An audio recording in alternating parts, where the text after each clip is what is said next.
എന്റെ ബെഡ്റൂമിൽ ഒരു പ്രേതം. പ്രേതോ? ഇതാ ഇത് ശീതൾ. ശീതൾ ഇന്ന് മുതൽ നമ്മുടെ പെയിൻ ഗസ്റ്റാ. പെയിൻ ഗസ്റ്റാ? എന്നിട്ട് എന്നോട് ചോദിച്ചോ? നിന്നോട് ചോദിച്ചിട്ടാണോ നിന്റെ അമ്മയെ ഞാൻ കല്യാണം കഴിച്ചത്? ഞാൻ ആ സമയത്ത് ഇല്ലായിരുന്നല്ലോ. ഈ പെയിൻ ഗസ്റ്റ് ഇവിടെ വരുമ്പോഴും നീ ഇവിടെ ഇല്ലായിരുന്നു. അച്ഛനും കൂടെ വന്നേ. അതെ, ആരാ എന്താന്നൊക്കെ അറിയാതെ ഒരു പെൺകുട്ടി ഇവിടെ താമസിപ്പിക്കാന്ന് പറഞ്ഞ? ഇവൾ എന്റെ ഒരു സുഹൃത്തിന്റെ മകളാ. ഏത് സുഹൃത്തിന്റെ? ഡെറാഡൂണിൽ എനിക്കൊരു സുഹൃത്തില്ലേ? ഏത്? എന്നാ ഡെറാഡൂണിൽ എനിക്കൊരു സുഹൃത്തുണ്ട്. അയാൾ ഇപ്പൊ അമേരിക്കയിൽ ഫിലോഡാൽഫിയയിലാണ്. അതുകൊണ്ട് അയാൾ ഡെറാഡൂണിൽ ഇല്ല. അയാൾക്ക് കുവൈറ്റിലേക്ക് വരാനും പറ്റില്ല, ദുബായിൽക്കോട്ട് കയറ്റൂല. അതുകൊണ്ട് മകളെ ഇങ്ങോട്ട് പറഞ്ഞയച്ചു. അച്ഛൻ എന്തൊക്കെ പറയണം? വെള്ളമൊടിച്ച വയറ്റി കിടക്കണം. എനിക്കൊന്നും മനസ്സിലാവണില്ല. ദുബായിന്ന് കേട്ടിട്ടുണ്ടാ, കുവൈറ്റിന്ന് കേട്ടിട്ടുണ്ടാ, ഫിലോഡാൽഫിയെന്ന് കേട്ടിട്ടുണ്ടാ, അമേരിക്കന്ന് കേട്ടിട്ടുണ്ടാ. ഇതാ പറഞ്ഞത് എഡ്യൂക്കേഷൻ വേണം, എഡ്യൂക്കേഷൻ വേണമെന്ന്. ഇവനാകെ അറിയാവുന്നത് beef fry, porotta, biryani, fried rice, chilli chicken. ഇവൻ എങ്ങനെ ജീവിക്കും? പോയി ചെന്ന് കിടന്നുറങ്ങടാ. ഞാൻ പറഞ്ഞ സ്ഥലങ്ങളുടെ പേര് ഏതെങ്കിലും ഓർമ്മയുണ്ടോ? ഏത്? ഡെറാഡൂൺ. ഡെറാഡൂൺ നിനക്ക് പിടിച്ചില്ല? ഡെറാഡൂണിനാടാ.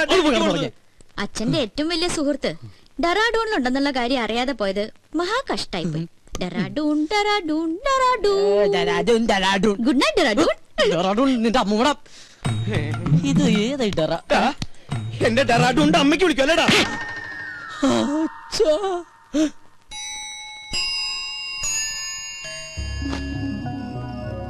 എന്നാലും ഞാൻ അറിയാതെ അച്ഛൻ അവിടുന്ന് ഡെറാഡൂണിലൊരു ഫ്രണ്ട്.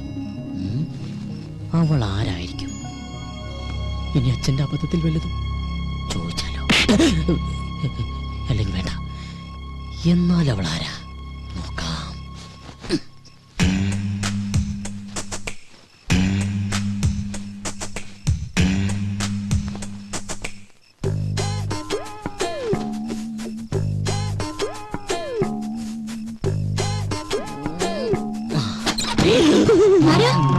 ഞാനാ.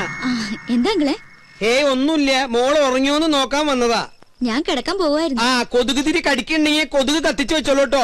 ശരി uncle, good night. Good night. കൊതുക് കത്തിച്ചു വെക്കാൻ നിനക്ക് എന്താ തലയ്ക്ക് പ്രാന്തായ? പെമ്പിള്ളേര് കിടക്കുന്ന റൂമിൽ വന്ന് എത്തി നോക്കണതേ അത്ര നല്ല ശീലമൊന്നുമല്ല. ഡെറാഡൂണിൽ പോലും ഇത്ര വൃത്തിയായിട്ടവന്മാര്. ഡെറാഡൂണിനെ പറ്റി ആരെങ്കിലും എന്തെങ്കിലും പറഞ്ഞോ?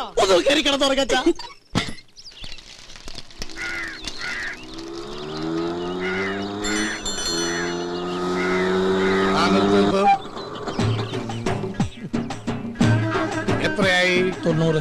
നിന്റെ പ്രായമല്ല ഞാൻ ചോദിച്ചത്. ഓടിയ കാശ് തന്നെയാണോ ഞാൻ പറഞ്ഞത്? ഞാനിപ്പ ഈ കാശ് തരില്ലെന്ന് വിചാരിക്കുക. നീ എന്നെ എന്ത് ചെയ്യും? നീ എന്നെ മൂക്കി കയറ്റുമോ? ചാപട്ടുരുക്കില്ല, പാറ്റിക്കിട്ട് കൊടുക്കും. കളിച്ച് കളിച്ച് ബെങ്കിടങ്ങി തങ്കച്ചന്റെ മകനോടാ കളി. തങ്കച്ചേട്ടന്റെ മോനാ. 90 രൂപക്ക് വേണ്ടി തങ്കച്ചേട്ടന്റെ മോനായിട്ട് തലൂർന്ന് പറഞ്ഞ തങ്കച്ചേട്ടൻ എന്ത് വിചാരിക്കും? ഇതാ 100 രൂപ ഉണ്ട്. അച്ഛനെ അറിയുമല്ലേ? താനല്ലേ പറഞ്ഞ അച്ഛനെ അറിയുന്നു. ഇനിയിപ്പോ അച്ഛനറിയണോ? താനല്ലോ നേരത്തെ അച്ഛനെ അറിയുന്നു പറഞ്ഞ. കത്തി കാണിച്ചോണ്ട് അച്ഛൻ അറിയുമെന്ന് പറഞ്ഞു. ജീവനക്ക് ആക്കുണ്ടാവില്ലേ?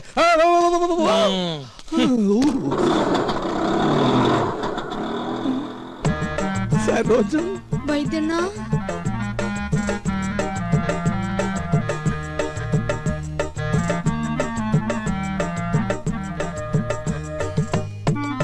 എന്താ ഈ വേഷത്തില്? നക്സൽ ബാരിയാവും പോയവൻ സന്യാസിയായി പോയി എന്ന് മാത്രം അറിഞ്ഞാൽ മതി. അക്കാ മുല്ലയപ്പ തെറിച്ച ബന്ധമുള്ളെങ്കിലും അക്കായെ ഞാൻ ഒരുപാട് വേദനിപ്പിച്ചിട്ടുണ്ട്. ഇനി ഞാൻ അക്കാ വിട്ട് എങ്ങുമേ പോവില്ലേ. പറഞ്ഞാ കേൾക്കുന്നൊരു ചെമ്മരിയാടിനെ പോലെ ഞാൻ ഇവിടെ കഴിഞ്ഞോളാം. നിക്ക, സ്വന്തം കാലി ജീവിച്ച് കാണിക്കാന്ന് വെല്ലുവിളിച്ച് ഒരിക്കൽ ഇവിടുന്ന് ഇറങ്ങിപ്പോയതല്ലേ? ഗതി മുട്ടുമ്പോ കയറി നടക്കാൻ ഇത് സത്രമൊന്നുമല്ല. ഇറങ്ങാൻ ഒരു തവണ കൂടി. ഇതിപ്പോ ഒരുപാട് തവണയായി. സരോജം, പുറത്താക്കി ഗേറ്റ് അടയ്ക്ക്. അക്കയാണത്രേ കക്ക. എന്നെ പുറത്താക്കൊന്നും വേണ്ട. ഇവിടുത്തെ ഗേറ്റ് അടച്ചാലും എന്റെ മുമ്പിൽ വേറെ പല ഗേറ്റുകളും മറക്ക തുറക്കും. നമുക്ക് കുറച്ച് വേണ്ടി കാണാട്ടാ.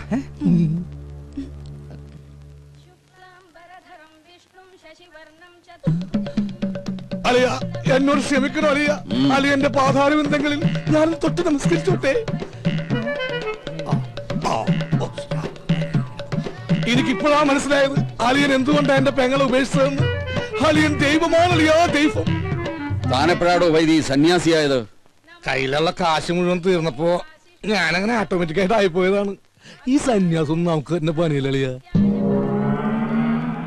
പെണ്ണും കെട്ടി 2 പിള്ളേരൊക്കെ ആയിട്ട് വൈകുന്നേരമൊക്കെ പോകുമ്പോ 2 പെഗും വിട്ടിരിക്കണ അതിന്റെ രസം ആ, എന്നൊക്കെ ആൾക്കാർ പറയുന്നു. എനിക്ക് അതിലൊന്നും വിശ്വാസമില്ല. സർ ചായ. ഓ ഇത് ഞാൻ തന്നെയാടോ. ആട്ടെ, എന്താ തന്റെ ഉദ്ദേശം? എനിക്ക് വേണമെങ്കിൽ പെങ്ങളുടെ കൂടെ ജീവിക്കുക. പക്ഷെ എനിക്കൊരു വാശി, ഇനിയുള്ള കാലം സ്നേഹസമ്പന്നനായ അലിയന്റെ കൂടെ ജീവിക്കണമെന്ന്. അയ്യോ, വെറുതെ വേണ്ട, അലിയൻ പറയുന്നത് കേട്ട് അച്ചടക്കമുള്ള ഊർജ്ജസ്വലനായ ഒരു ഗുമസ്തനായിട്ട്, അല്ലെങ്കിൽ വേണ്ട ഒരു ഡ്രൈവറായിട്ട്. മുമ്പ് ഒരിക്കൽ ഇവിടെ നിന്നതിന്റെ സാർ അനുഭവിച്ചതാ. ഏയ്, ഗതി കെട്ടിട്ട് വന്നതല്ലടോ, നിന്നോട്ടെ. നിൽക്കുന്നതൊക്കെ കൊള്ളാം, എന്റെ സ്വഭാവവും ശീലങ്ങളും ഒക്കെ അറിയാവല്ലോ. അലിയൻ വരക്കണ വരയെന്ന് 1 ഇഞ്ച് ഞാൻ മാറൂല. എന്നാ തനിക്ക് കൊള്ളാം. ഓ, താങ്ക് യു വെരി മച്ച് അളിയാ. അയ്യോ, ചായ. ഓ ചായ താൻ കുടിച്ചോ. എടോ, നിനക്ക് ഞാൻ വെച്ചിട്ടുണ്ടാ.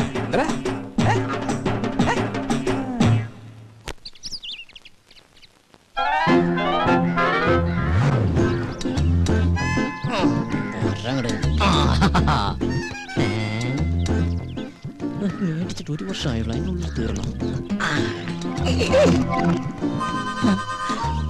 എന്തൊരു ചൂടാ ഇവിടെയൊക്കെ. എന്താ കുസ്തി പിടിച്ച് മതില് മറിച്ചിടണ്ട. ദാ പേസ്റ്റ്.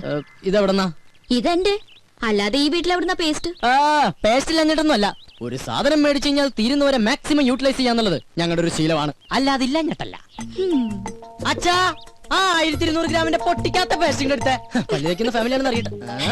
കൂടുതൽ ഇടിക്കല്ലേ. എങ്ങനെ ചിരിക്കാതിരിക്കും? 1200 ഗ്രാമിന്റെ പേസ്റ്റ് ഇല്ലാന്ന് ഏത് പൊട്ടിക്കും അറിയാം. ഓഹോ, അപ്പൊ മനസ്സിലായല്ലേ. കൂടുതൽ ഡയലോഗ് അടിക്കാതെ പല്ലിയേക്ക്. അതെ, ഒന്ന് നിന്നേ മോളെ. അത്ര നിർബന്ധമാണെങ്കിൽ ആ സോപ്പും കൂടി എടുത്തുകൊണ്ട് വന്നിട്ട് എന്നെ കുളിപ്പിച്ചും കൂടി താ. ഞാൻ റെഡി. നീ റെഡിയാവും. നീ ആ സൈസ് സാധന നാണോ ഇല്ലാത്തവള്. അതാരാന്ന് ഞാൻ ഇന്നലെ കണ്ടു. എന്ത് കണ്ടു? വാതിലിന്റെ ഇടയിലൂടെ ഇങ്ങനെ. അച്ഛാ, ഇവളൊക്കെ എവിടെ നിന്ന് കുറ്റിയും പറിച്ചോണ്ട് വന്നതാ? ഈ അച്ഛനോടെ പോയി കിടക്ക. അച്ഛാ, അച്ഛാ, കാണല്ലേ സാർ, നീയാ? എന്താ രാവിലെ പത്രത്തിന്റെ ബില്ല്. ഓ, അതൊന്നും വേണ്ടാപ്പാ. തമാശ കളഞ്ഞിട്ട് കാശ് എടുക്കട്ടെ സാറേ. 450 രൂപയാ. 450 രൂപ. അതിനു വേണ്ടിട്ടാ നീ രാവിലെ വന്നേക്കണേ. നീ ഒരു കാര്യം ചെയ്യ്, പോയിട്ട് ഒരു മാസം കഴിഞ്ഞിട്ടോ. ഇനി 1 മാസം കഴിഞ്ഞാ ഇത് കേൾക്കാൻ തുടങ്ങിയിട്ട് കാലം കുറെ ആയിട്ടാ. എടാ, അപ്പുറത്തെ വീട്ടിലെ തോമസ് ചേട്ടനല്ലേ കോടിക്കണക്കിന് രൂപയുടെ കടക്കാരനാ, അറിയോ നിനക്ക്? എനിക്ക് അയാളുടെ കോടിക്കണക്കിന് രൂപയുടെ കണക്കൊന്നും അറിയണ്ട. എനിക്ക് എന്റെ പത്രത്തിന് 450 രൂപ അപ്പം ഇങ്ങോട്ട് കിട്ടണം. ഓ പിന്നെ, ഞങ്ങൾ ഈ പാവങ്ങളുടെ 450 രൂപ ഇട്ടിട്ടുണ്ട് നിന്റെ മാതൃഭൂമി പത്രം നടന്നു പോവാൻ. ഒന്ന് പോരാ. നല്ല ഒന്നാമതൊരു വീട് കെട്ടിയിട്ടുണ്ടോ ചേട്ടാ? എന്തിനായി പിച്ചത്തരം കാണിക്കണേ? വീടല്ലേ കെട്ടിട്ടുള്ളൂ, ഞാൻ കെട്ടിട്ടില്ലല്ലോ. എടാ, ഞാൻ കെട്ടിക്കഴിഞ്ഞാണെങ്കിൽ ആ സ്ത്രീധനത്തിന്റെ തുക കൊണ്ട് ആദ്യം കടമിട്ടു നിന്റെ ഇരിക്കൂടാ. എന്നാ ആ കല്യാണം കൂടി ഞങ്ങൾ മാതൃഭൂമിക്കാർ നടത്തി തരാം. ആയിക്കോട്ടെ. അതെ, എന്റെ കല്യാണം നടത്തിയിരിക്കുക. ഈ ഒരു ജോലിക്കാരും പറഞ്ഞിട്ട് ആ ആലോചന നടന്നിട്ടുള്ളത്. ഈ കാശ് കൂടി തന്നില്ലെങ്കിൽ എന്റെ ഏജൻസി കെട്ടി. എന്റെ ഏജൻസി കെട്ടിയത് എന്റെ കല്യാണം നടക്കില്ല ചേട്ടാ. വയലന്റ് ആവല്ലേ രമേശ. നീ ഒരു കാര്യം ചെയ്യ്, നീ അതവരെ പറഞ്ഞ് മനസ്സിലാക്ക. ആരെ? പെൺവീട്ടുകാരെ? അല്ലട, പത്രക്കാരെ. ഇപ്പൊ ഞാൻ നിന്നോട് ഒരു ഒഴിവ് പറയുന്നില്ല, അതുപോലെ നീ അവരോട് ഒഴിവ് പറയും, അവര് മറ്റുള്ളവരോട് ഒഴിവ് പറയും. അങ്ങനെ ഒഴിവ് കഴിവൊക്കെ പറഞ്ഞില്ലടാ നമ്മൾ ഇന്ത്യക്കാർ ജീവിച്ചു പോണത്. അതെ, അങ്ങനെ മറ്റുള്ളവർ പറയുന്ന ഒഴിവില് നമ്മൾ ഇങ്ങനെ ഒഴിഞ്ഞു മാറി നടക്കാം. അതെ, ഇന്ന് വൈകുന്നേരത്തോടെ കാശ് എന്തെങ്കിലും എന്റെ സ്വഭാവം മാറൂട്ടാ. നീ ഒരു ചുക്കും ചെയ്യില്ല. എന്നാ നാളെ മുതൽ പത്രം വായിക്കണമെന്ന് കാണാ. നിന്നെ. അതെ, പത്രം നിന്റെ മാത്രമല്ല, കേരളത്തിൽ 5-6 പത്രങ്ങൾ വേറെ ഉണ്ട്. എടാ, ഓരോരുത്തരോട് ഒരു 3 മാസം വെച്ച് കടം പറഞ്ഞിട്ടുണ്ടെങ്കിൽ ഈസി ആയിട്ട് 2 വർഷം പോകും. അറിയോടാ, പോടാ പെരട്ടത്തിണ്ടി. അയ്യേ, എന്ത് ജന്തുക്കളത്! അച്ഛനും മുന്നും കൂടി ഇറങ്ങിയിരിക്കാൻ നാട്ടുകാരെ പറ്റിക്കാൻ. അച്ഛാ, അച്ഛാ, കൊറേ നേരായല്ലോ അച്ഛ അച്ഛാന്നും പറഞ്ഞ് കൊരവെള്ളി പൊട്ടിക്കാൻ തുടങ്ങിട്ട്. എന്താ അത് ശരി, ബാത്റൂമിൽ കയറി ഒളിച്ചിരിക്കായിരുന്നല്ലേ? ഒളിച്ചിരിക്കാൻ പോയതല്ല, മനുഷ്യന്റെ പ്രാഥമിക ക്ലേശങ്ങൾ ഒഴിവാക്കാൻ വേണ്ടി പോയതാ. ഓ, എനിക്കറിയാം, പേപ്പർ കേട്ട പൊളിച്ചിരുന്നല്ലേ? ഞാൻ ഒരു പ്രാവശ്യം പറഞ്ഞു ഒളിച്ചിരിക്കാൻ പോയതല്ലെന്ന്. എനിക്കറിയോ അതെ, ഇനി അവൾ ഇവിടെ ഒരു നിമിഷം പോലും നിൽക്കാൻ പറ്റില്ല. എന്ത് പറ്റി? അവള് ശരിയല്ല. ഏയ്, അങ്ങനെ വരാൻ വഴിയില്ലല്ലോ. ആര് പറഞ്ഞു വഴിയില്ലെന്ന്? ഇന്ന് കൊച്ചുവിളപ്പം കാലത്ത് എന്റെ അടുത്ത് ശൃംഗരിച്ചോണ്ട് വന്നിരിക്കാ. ഞാനൊരാണല്ലേ, എനിക്കെന്തെങ്കിലും സംഭവിച്ചാ? നിനക്കെന്ത് സംഭവിക്കാൻ? 2 ആണുങ്ങൾ മാത്രം താമസിക്കുന്ന സ്ഥലത്ത് ഒരു പെണ്ണ് വേണ്ട. എന്താ ഗോപ നീ പറയണേ? ഞാൻ ആ കുട്ടിയുടെ അഡ്വാൻസ് മേടിച്ചതല്ലേ. അഡ്വാൻസാ? എത്ര രൂപ? 2000. ഓഹോ, അപ്പൊ അതുകൊണ്ടാണ് മേടിച്ച് മിഴുങ്ങിയതല്ലേ? ഏയ്, അതെനിക്ക് അവള് ഫ്രീ തന്നതാ.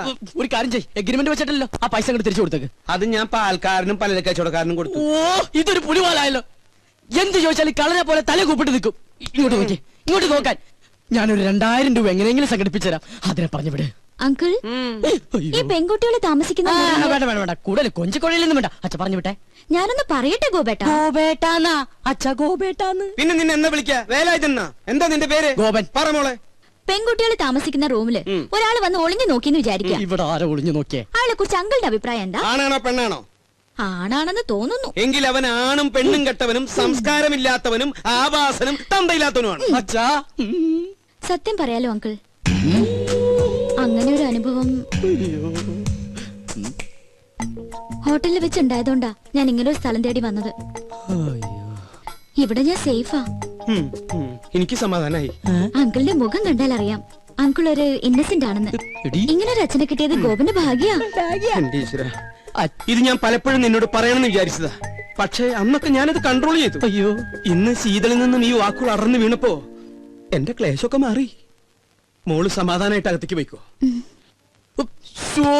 ഒടുക്കത്തൊരു ക്ലാസ്. അച്ഛാ, അച്ഛാ, അച്ഛാ, ബഹുത്ത് അച്ഛാ. നിങ്ങളുടെ അമ്മയുടെ അച്ഛൻ. എടി മൂദേവി, ഓ ദൈവം, എന്റെ മാനം കപ്പലേറി. അതുകൊണ്ട് ഭൂമി കുലുക്കം ഉണ്ടായെന്ന് പറഞ്ഞാലും ഞാൻ എന്റെ സരോയത്തെ വിട്ട് എങ്ങും പോവില്ല. എനിക്ക് വിശ്വാസമില്ല. എന്നോട് ഇത്തിരിയെങ്കിലും ഇഷ്ടം ഉണ്ടായിരുന്നെങ്കിൽ ഒരു കത്തെങ്കിലും അയക്കില്ലായിരുന്നു. നീ എന്ത് മണ്ടത്തൊരു പറയണ? കത്തൊക്കെ എന്നാടി ഉണ്ടായത്?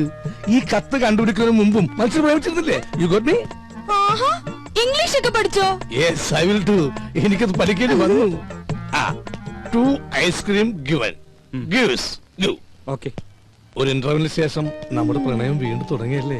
നിന്റെ പിണക്കൊക്കെ ഒരു ഐസ്ക്രീം പോലെ ആയാലും ഞാൻ ഇല്ലാതാവട്ടെ. എന്തോ 10 രൂപ 10 എന്ന് വെച്ചാൽ 10 എന്നല്ലേ അർത്ഥം?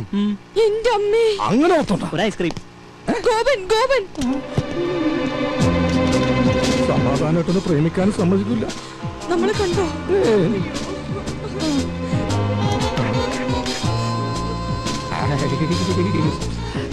ആ, ഇതെന്താണ് ഇവിടെ?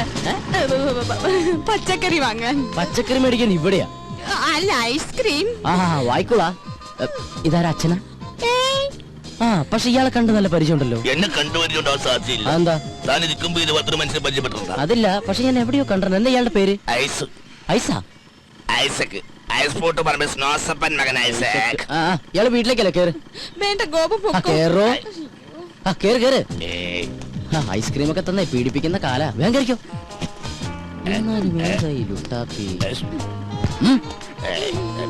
ഇതെന്താ സാറേ, എനിക്കൊന്നും മനസ്സിലാവുന്നില്ല. ഇങ്ങ് വാ. വണ്ടിയും കൊണ്ട് വന്നവൻ പെണ്ണും കൊണ്ട് പോയി. തൽക്കാലം അത്ര മനസ്സിലാക്കുക. ഇവിടെ അടുത്ത് അമ്പലക്കുളം ഉണ്ടാ? എന്തിനാ? ഒന്ന് സർവീസ് ചെയ്യാനാ.